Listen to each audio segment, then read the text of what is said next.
Bom, relativamente àquilo que se propõe e que estava a referenciar, esse intervalo, portanto, de salários que seriam... Repare, hoje nas grandes empresas, eu não falo nas pequenas empresas, não conheço bem o mundo das pequenas empresas, mas falo nas grandes empresas, a fixação do salário, se bem que possa haver até uma contratação coletiva de trabalho, mas depois há uma fixação individual, quer dizer, em função do quê? Em função do nível de desempenho de cada um dos trabalhadores, e isso já, dentro das próprias empresas hoje há uns anos esta parte, gera descontentamento, não é? Porque às vezes estão pessoas lado a lado a trabalhar que têm, para eles, o mesmo output gerado, e veem que o colega do lado tem um vencimento, e não só em termos pecuniários, mas em termos de géneros também, portanto, ou tem direito a um carro com uma salinidade maior. Bom, ou seja, hoje já existe alguma dicotomia entre trabalhadores da mesma empresa que aparentemente fazem o mesmo tipo de trabalho, mas que, de acordo com a avaliação que é feita, e é feita uma avaliação de desempenho de acordo com o atingimento dos objetivos durante esse ano, essa avaliação naturalmente é objetiva relativamente aos números, mas está subjetiva relativamente a outros componentes que fazem parte da avaliação de desempenho de um colaborador, porque não é só o atingimento dos objetivos, do número. Ou seja, o que me quer dizer é que esta flexibilização falta na lei, mas na verdade, na prática, ela já existe. Eu digo, nas grandes empresas já existe. Nas pequenas empresas tenho dúvidas, não é? Eu não conheço bem o mundo das pequenas empresas, mas tenho dúvidas porquê? Porque as pequenas empresas, para já não têm contratação coletiva de trabalho, algumas têm, outras não terão, a maior parte não terão. Há um contrato de trabalho que é estabelecido entre o patrão, digamos, e o colaborador. Estamos a falar de pequenas empresas que podem ter 7, 8, 10, 40, 50, 100 trabalhadores, que o Dr. João Sobral talvez seja a pessoa mais adequada para falar nisso, por ter uma empresa mais ou menos com o número destas pessoas que estou a falar, e ele poderá dizer, digamos, por experiência própria no terreno, aquilo que se passa na empresa dele, mas a ideia que eu tenho de facto é que hoje já existe, não com essa, digamos, tansicidade que está aí, ou pelo menos que se prevê que venha a ser trabalhada, que venha a ser aplicada, mas hoje já existe nas empresas, nas grandes empresas seguramente, e nas pequenas empresas também, alguma, eu diria, entre parênteses, flexibilidade para... fixar o aumento de salário. Para fixar o aumento de salário. E não só, quer dizer, e outras cláusulas de expressão não pecuniária que os trabalhadores eventualmente venham a ter direito. Vamos à experiência no terreno, então. Gostava de lhe perguntar, não só esta, mas outras medidas também que a Troika poderá vir a impor, então, no mercado laboral em Portugal. Uma ou outra é acabar com a reintegração em despedimentos ilegais. Antes, os despedimentos ilegais, naturalmente, os trabalhadores que eram despedidos de forma ilegal poderiam ser reintegrados na empresa, provada essa situação naturalmente em tribunal, e a partir de agora a Troika quer que esse trabalhador se fique pela indemnização. Qual é o intuito? Qual é o alcance desta medida? Eu queria que é recolocar aquilo que é o mais sensato possível. Um colaborador que tenha sido dispensado, a questão da legalidade ou da ilegalidade, uma coisa pode ser legal, mas não ser legítimo. E, portanto, muitas vezes a razão que leva a que o colaborador seja dispensado é claramente legítima, faz todo sentido, inclusive perante todos os colegas faz sentido, mas a lei não prevê essa questão. E portanto, Concorda, portanto, com esta medida, em que o trabalhador é indemnizado, mas não é reintegrado na empresa? Exatamente, e eu julgo que no mundo empresarial, exceto Estado, era algo que era perfeitamente comum e negociado à partida. Acha também que deveria ser, e é uma das medidas que está também em cima da mesa, e a terceira, um despedimento individual mais fácil, alterando o conceito de justa causa? Sim, acha que é necessário que assim aconteça? Vejamos, acho que sim, sem dúvida. É muito importante voltarmos a separar aquilo que é setor público, banca, seguros, grandes empresas e pequenas e médias empresas. Quer explicar? Claro. Eu começaria pelas pequenas e médias empresas. Nas pequenas e médias empresas essa questão normalmente não se coloca. Não se coloca porque é evidente, é a produtividade, é a inadaptação a um posto de trabalho que leva a que um colaborador tenha que ser dispensado. Essa inadaptação pode pôr em causa a própria empresa. A inadaptação de um só colaborador pode pôr em questão a própria empresa. E onde é que fica aí a segurança do trabalhador?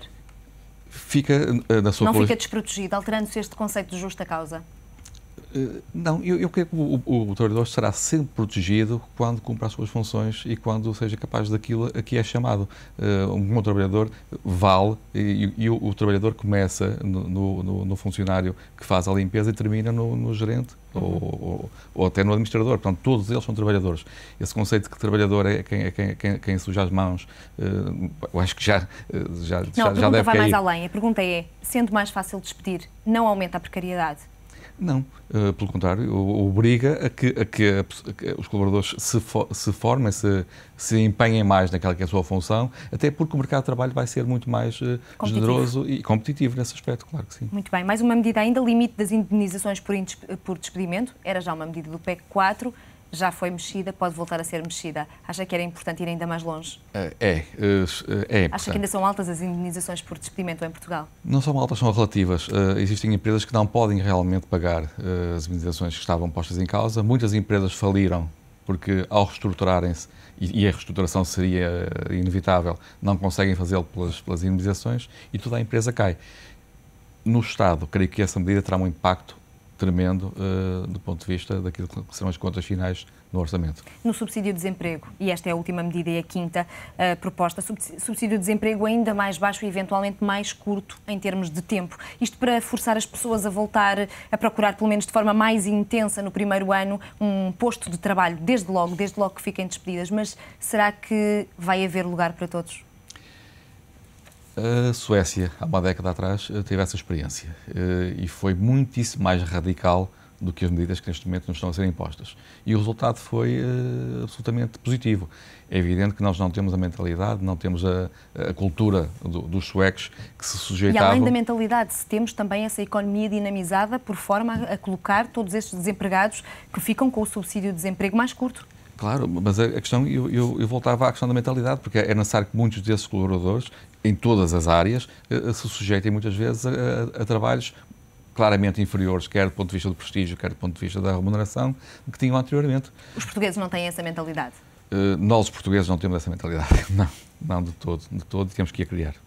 Quer fazer ainda algum comentário em relação ao mercado laboral ou posso passar ao IVA? Eu gostava muito, porque acho que é uma questão... este proteccionismo que os portugueses gostam de ter relativamente ao mercado de trabalho, e com certeza que é mais cómodo, não é de todo eficaz. Aquela situação não é eficaz para quem? Repare, no mercado e em termos de liberdade económica. E depois também se reflete no investimento estrangeiro em Portugal e com sucessivas. E depois também nos portugueses que têm dinheiro para investir, em vez de investirem cá, preferem investir noutros países. Pronto. Mas também não precisamos ter um capitalismo selvagem encapotado tipo chinês, ou nem vou tão longe como os países ditos mais liberais nesta matéria. Mas que Portugal é visto em termos internacionais como um dos mercados mais rígidos em termos de trabalho e como uma das maiores condicionantes para o investimento estrangeiro, Pronto. E depois há uma questão teórica que às vezes não está bem na cabeça das pessoas e que é importante que se desmistifique. Quando se fala em flexibilização do mercado de trabalho, a Tânia pode estar 20 anos numa empresa e está 20 anos contrariada numa empresa e está há 20 anos que não está a produzir aquilo que deveria produzir para a empresa. E realmente não é a melhor pessoa para ali estar. Acha que essa é a exceção ou é a regra? Mas espera aí, pode estar 20 anos. E poderia haver uma empresa ao lado onde a Tânia seria muito mais produtiva e mesmo a sua predisposição para trabalhar seria muito maior. O que é que isso significa? Significa que quando há mecanismos de maior flexibilização do mercado de trabalho, a empresa, teoricamente, encontra o melhor trabalhador para desempenhar as funções e o trabalhador também encontra a empresa e o posto de trabalho que melhor se enquadra com a sua motivação. Isto é a teoria. Essa é a teoria. Isto é a teoria. Se o empresário tiver má índole? Isso há sempre. O político com má índole, o padre com má índole, o empresário com má... Isso há sempre, não é? Isso depois isso vai-nos puxar para outra causa, é que a democracia não funciona bem quando não temos uma justiça célere. E depois há mais não temos uma justiça eficaz. E neste caso do mercado de trabalho também se adequa. E depois há mais uma teoria que eu gostava de lhe perguntar, que é a flexibilização do mercado de trabalho não cria naturalmente mais emprego. É criadora autêntica, automaticamente de mais emprego? Não, mas são mecanismos para isso. São mecanismos atrativos para isso, não tenho dúvida. Poderá haver, numa primeira fase, um ajustar. E o Estado português não terá meios, e aí a Troika tem que entender, e tem que nos ajudar, relativamente ao subsídio. E a única medida relativamente ao subsídio de desemprego que será que ter alguma mais cautela, porque vai haver aqui um ajuste. Agora, eu ainda ontem estive com alguns empresários, e houve um empresário que tinha 20 postos de trabalho para empregar. E mais ou menos todos no salário mínimo. Ele bateu a porta aos institutos de desemprego para ver o que é que conseguia recrutar. Em 20 pessoas que selecionaram, sabe quantas é que ficaram na empresa? 0. Todas se recusaram. Preferiram ficar com o subsídio de desemprego. Sabe quem é que a nacionalidade das pessoas que ele contratou? Os ditos, que foi agora visto, mas realmente são pessoas que agarram a oportunidade, foram os tailandeses. Aquilo que se fala hoje dos tailandeses foram realmente eles. 20 postos de trabalho que foram postos por imigração. E, portanto, este sentimento de que o subsídio de desemprego e as pessoas não quererem agarrar algo, não quererem trabalhar, nós temos todos que nos esforçar e tem que haver uma dedicação. É evidente que terá que sempre existir uma sensibilidade social. E essa não poderá deixar de existir, e muito mais num país de ajuste. Num país que vem quase do zero em termos de flexibilidade do mercado de trabalho para, vamos supor, um nível um pouco mais aceitável. Tocou no ponto essencial. Para fazermos a última ronda de perguntas, eu gostava de ter uma reação sua em relação à sensibilidade social, precisamente em relação ao facto de a Troika estar a pensar, eventualmente pode ser uma das mexidas, em fazer cortes nas pensões, não a partir de 1.500 euros como estava previsto no PEC 4, mas a partir dos 600 euros. Eu falei aqui neste programa 2 ou 3 vezes, até sobre as pensões, e eu com o António não tínhamos aqui algumas clivagens. Eu sabia que ia existir esse ajuste para as pensões, considerava que queria ser feito, mas relativamente ao nível de 600 euros eu aí considero que já é um pouco gravoso.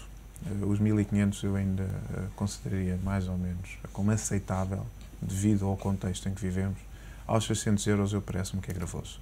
E porque estamos a falar em questão social, em pessoas, medicamentos, tudo mais, e que 600 euros não é nada.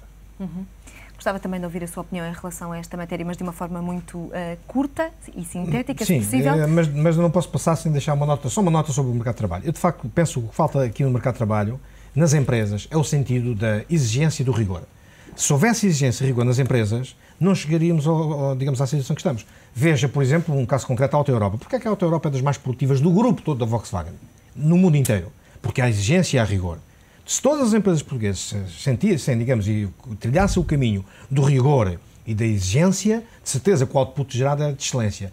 Com o output de excelência, os trabalhadores têm de estar todos motivados. Bom, relativamente à questão que me coloca, pois estamos de acordo hoje relativamente a essa matéria. Eu acho que as pensões, eu diria até mais, não são 1.500 euros, eu diria 2.000 ou 2.500 euros não deviam ser indicou 5.000 da última vez. Sim, pois, 5.000, foi um exemplo, mas 2.000, 2.500 euros seria o limite mínimo. Sim, porque não faz sentido, quer dizer, nós somos tão pobres, digamos, a estrutura etária da população portuguesa é idosa, pessoas que recebem pensões mínimas, que não chegam sequer, às vezes, aos 600 euros. O que é que um português pode comprar com 600 euros? O que é que um português, quando está na reforma, que está, em termos de debilidade, tem várias debilidades, sobretudo da debilidade física, que já tem um conjunto de doenças, o que é que essa pessoa pode comprar até com 1.000 ou com 1.000 e qualquer coisa euros? Serão, digamos, não diria ricos, mas serão remediados pessoas que tenham, cidadãos que tenham uma pensão de 1.500, 2.000 euros? Não faz, para mim, não faz absolutamente nenhum sentido que se venha a cortar em pensões inferiores aos 2.000, 2.500 euros. E se a opção for entre cortar pensões e entre o 14º mês? Pois é, essa é a questão. Claro. Claramente o 14º mês seria preferível, até porque o 14º mês normalmente é endereçado ao consumismo e portanto... Cortar no 14º mês em vez das pensões? Em vez das pensões, exatamente. Até porque há um aspecto que é muito importante. Eu não seria tão radical nesta análise que foi feita pelo professor António Gaspar e pelo Joaquim. Para terminar? Para terminar muito rapidamente, porque as pensões, os pensionistas não são só pessoas idosas, velhinhos, que vivem daquela pensão. Existe muita gente relativamente nova, nos 40, nos 50 e até nos 60, perfeitamente capazes e disponíveis para o trabalho, necessários pela sua experiência e que vivem da reforma. Isso talvez fosse um incentivo para o trabalho. É um tema para outro Conselho Consultivo. Muito obrigada, meus senhores. Foi um gosto tê-los neste Conselho Consultivo. Os detalhes do Programa de Assistência Financeira estiveram aqui em análise neste Conselho Consultivo de terça-feira, dia 3 de maio.